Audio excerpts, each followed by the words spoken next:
ಈ ಬಾರಿಯ ದಸರಾದಲ್ಲಿ ಕಂಬಳ ಇರುತ್ತದೆ ಎಂದು ಸಚಿವ ಡಾಕ್ಟರ್ ಯತೀಂದ್ರ ಸಿದ್ದರಾಮಯ್ಯ ಹೇಳಿದ್ದಾರೆ. ಟ್ರಾಫಿಕ್ ನಿಯಮ ಉಲ್ಲಂಘಿಸಿದ ಆರೋಪದ ಹಿನ್ನೆಲೆಯಲ್ಲಿ ರಾಣಿಬೆನ್ನೂರು ಕಾಂಗ್ರೆಸ್ ಶಾಸಕ ಪ್ರಕಾಶ್ ಕೋಳಿವಾಡ ಅವರಿಗೆ ಟ್ರಾಫಿಕ್ ಪೊಲೀಸರು ₹500 ದಂಡ ವಿಧಿಸಿದ್ದಾರೆ. ಮಹತ್ವದ ಬೆಳವಣಿಗೆಯೊಂದರಲ್ಲಿ ಸಚಿವ ಬಿ. ನಾಗೇಂದ್ರ ಅವರು ರಾತ್ರೋರಾತ್ರಿ ರಾಷ್ಟ್ರ ರಾಜಧಾನಿ ದೆಹಲಿಗೆ ತಲುಪಿದ್ದಾರೆ. ಸದ್ಯ ದೆಹಲಿಯ ಖಾಸಗಿ ಹೋಟೆಲ್ನಲ್ಲಿ ವಾಸ್ತವ್ಯ ಹೂಡಿರುವ ಅವರು ಇಂದು ಕಾಂಗ್ರೆಸ್ ಹೈಕಮಾಂಡ್ನ ಪ್ರಮುಖ ನಾಯಕರನ್ನ ಭೇಟಿಯಾಗಲಿದ್ದಾರೆ.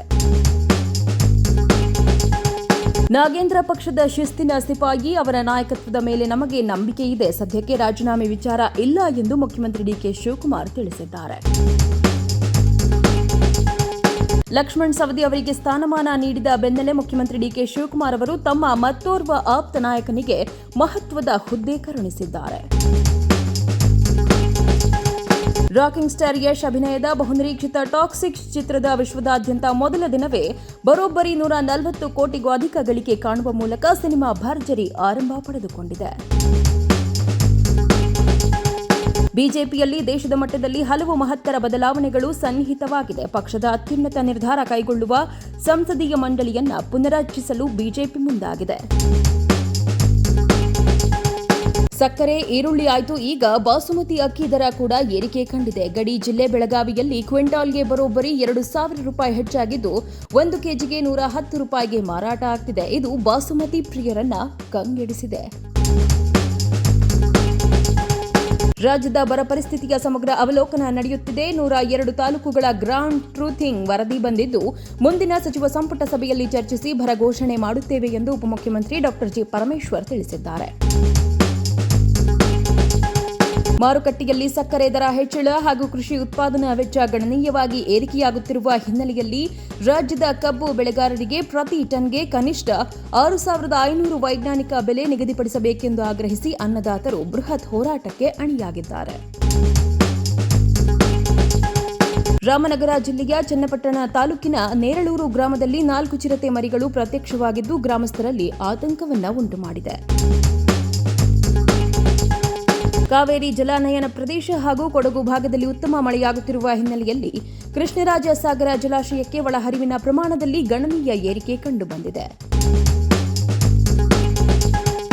ಉತ್ತರ ಕನ್ನಡ ಜಿಲ್ಲೆಯ ಅಂಕೋಲಾ ಪಟ್ಟಣದಲ್ಲಿ ಈದ್ ಮಿಲಾದ್ ಹಬ್ಬದ ಸಂಭ್ರಮದ ಮೆರವಣಿಗೆ ಸಾಗುತ್ತಿದ್ದ ವೇಳೆ ಕೆಲವರು ಪ್ಯಾಲೆಸ್ತೀನ್ ಧ್ವಜವನ್ನ ಪ್ರದರ್ಶಿಸಿದ ಘಟನೆ ನಡೆದಿದೆ.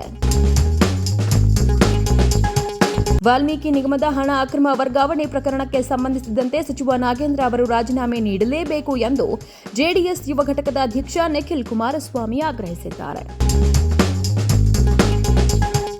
ನೇಪಾಳ ಮತ್ತು ಟಿಬೆಟ್ ಗಡಿಭಾಗದಲ್ಲಿ ಉಂಟಾಗಿರುವ ಭೀಕರ ಪ್ರವಾಹ ಹಾಗೂ ಭೂಕುಸಿತದ ಹಿನ್ನೆಲೆಯಲ್ಲಿ ಅಲ್ಲಿ ಸಿಲುಕಿರುವ ಕನ್ನಡಿಗರ ಸುರಕ್ಷತೆ ಹಾಗೂ ಮಾಹಿತಿ ಸಂಗ್ರಹಕ್ಕೆ ಕರ್ನಾಟಕ ಸರ್ಕಾರ ಮುಂದಾಗಿದೆ. ಪಾವಗಡ ತಾಲೂಕಿನ ವೈಎನ್ ಹೊಲಕೋಟೆ ಹೋಬಳಿ ಮೇಗಳ ಪಾಳ್ಯಕ್ಕೆ ಹೊಂದಿಕೊಂಡಿರುವ ಜಮೀನಿನಲ್ಲಿ ಅಡಿಕೆ ಗಿಡಗಳ ಪೈಕಿ ಫಸಲಿಗೆ ಬಂದಿದ್ದ 63 ಸಸಿಗಳನ್ನು ದುಷ್ಕರ್ಮಿಗಳು ಮಂಗಳವಾರ ರಾತ್ರಿ ಕತ್ತರಿಸಿದ್ದಾರೆ. ದಕ್ಷಿಣ ಕಾಶಿ ಎಂದೇ ಖ್ಯಾತಿ ಪಡೆದಿರುವ ನಂಜನಗೂಡಿನ ನಂಜುಂಡೇಶ್ವರ ದೇಗುಲದ 2024-25ನೇ ಸಾಲಿನ ಲೆಕ್ಕಪತ್ರದಲ್ಲಿ ಭಾರೀ ಅಕ್ರಮದ ಶಂಕೆ ವ್ಯಕ್ತವಾಗಿದ್ದು, ಈ ಕುರಿತು ನಂಜುಂಡೇಶ್ವರ ದೇವಾಲಯದ ವ್ಯವಸ್ಥಾಪನಾ ಸಮಿತಿ ಸಭೆಯಲ್ಲಿ ತನಿಖೆ ಆದೇಶಿಸಲಾಗಿದೆ. ಅರಬ್ಬಿ ಸಮುದ್ರದಲ್ಲಿ ರಭಸವಾಗಿ ಅಲೆಗೆ ಸಿಲುಕಿ ಮೀನುಗಾರಿಕಾ ಬೋಟ್ನ ಹಲಗೆ ಕಿತ್ತು ಹೋಗಿ ಮುಳುಗಿದ ಘಟನೆ ಬುಧವಾರ ಜಿಲ್ಲೆಯ ಗಂಗೊಳ್ಳಿಯಲ್ಲಿ ನಡೆದಿದೆ. ಬೋಟ್ನಲ್ಲಿದ್ದ 27 ಮಂದಿ ಮೀನುಗಾರರನ್ನ ಸಕಾಲಿಕ ಕಾರ್ಯಾಚರಣೆ ನಡೆಸಿ ಸುರಕ್ಷಿತವಾಗಿ ರಕ್ಷಿಸಲಾಗಿದೆ. ನಿಂತಿದ್ದ ಟಾಟಾ ಏಸ್ ಗೂಡ್ಸ್ ವಾಹನಕ್ಕೆ ಬೈಕ್ ಡಿಕ್ಕಿ ಹೊಡೆದ ಪರಿಣಾಮ ಬೈಕ್ನಲ್ಲಿದ್ದ 3 ಸ್ಥಳದಲ್ಲೇ ಮೃತಪಟ್ಟ ದಾರುಣ ಘಟನೆ ಕೊಪ್ಪಳ ಜಿಲ್ಲೆಯ ಕುಕನೂರು ತಾಲೂಕಿನ ಭಾನಾಪುರ ಗ್ರಾಮದ ಸಮೀಪ ರಾಷ್ಟ್ರೀಯ ಹೆದ್ದಾರಿ 54ರಲ್ಲಿ ಬುಧವಾರ ಸಂಭವಿಸಿದೆ.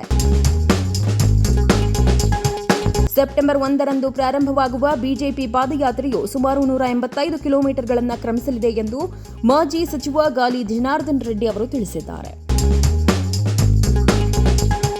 ಕಸ್ತೂರಿ ರಂಗನ್ ಸಮಿತಿ ವರದಿ ವಿಚಾರದಲ್ಲಿ ಮಲೆನಾಡಿನ ರೈತರು ಆತಂಕ ಪಡುವ ಅಗತ್ಯವಿಲ್ಲ ಎಂದು ಸಚಿವ ಮಧು ಬಂಗಾರಪ್ಪ ಸ್ಪಷ್ಟಪಡಿಸಿದ್ದಾರೆ. ಪಶ್ಚಿಮ ಘಟ್ಟಗಳ ಸಂರಕ್ಷಣೆಗಾಗಿ ಕೇಂದ್ರ ಸರ್ಕಾರ 7ನೇ ಬಾರಿಗೆ ಕರಡು ಅಧಿಸೂಚನೆ ಹೊರಡಿಸಿದೆ. ಆದರೆ ರಾಜ್ಯ ಸರ್ಕಾರ ಈಗಾಗಲೇ ಕಸ್ತೂರಿ ರಂಗನ್ ವರದಿಯನ್ನ ತಿರಸ್ಕರಿಸಿ ಕೇಂದ್ರಕ್ಕೆ ತನ್ನ ನಿರ್ಧಾರವನ್ನ ತಿಳಿಸಿದೆ.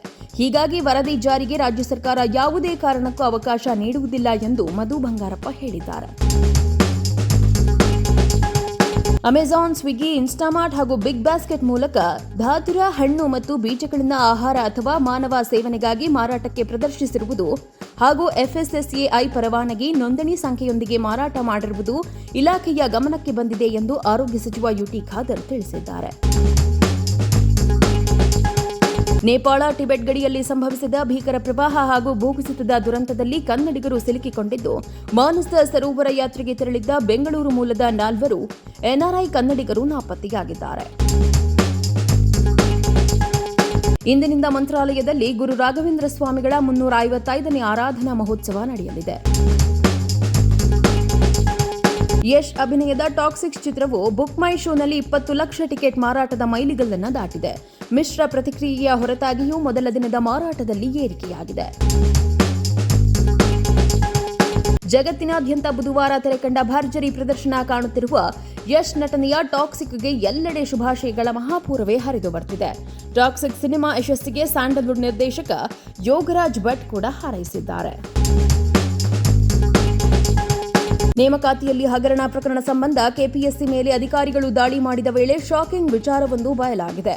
ಕೆಪಿಎಸ್ಸಿ ಕೇಂದ್ರ ಕಚೇರಿಯಲ್ಲಿಯೇ ಅತಿದೊಡ್ಡ ಅಕ್ರಮ ನಡೆದಿದ್ದು, OMR ಶೀಟ್ಗಳನ್ನು ಸ್ಕ್ಯಾನ್ ಮಾಡಿರುವ ಹಾರ್ಡ್ ಡಿಸ್ಕ್ ನಾಪತ್ತೆಯಾಗಿರುವುದು ಬೆಳಕಿಗೆ ಬಂದಿದೆ.